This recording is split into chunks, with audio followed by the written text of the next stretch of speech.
Do you want to know how you can correct your sentences using DeepL translator? If yes, then this video is for you. Hello and welcome to AI Basics. It's your host back again with yet another interesting tutorial video. In this video, I'm going to teach you how you can correct your sentences using the DeepL write function in DeepL translator. Go ahead and open deepl.com on your Chrome or Edge browser and then log into your account. Now click on DeepL write.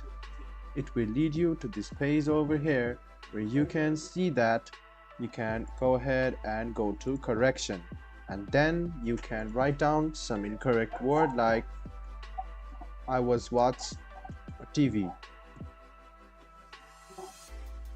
Click on insert and you can see that you can translate it by clicking on it. You can click replace word and then I was listening to TV will appear, and then you can click on anything which can be seen over here.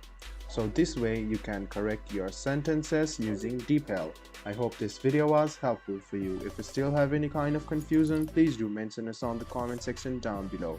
Like the video, subscribe to the channel, and do hit the bell button for more. Hope to see you in the next video as well. Until then, goodbye, take care, and make sure you enjoy.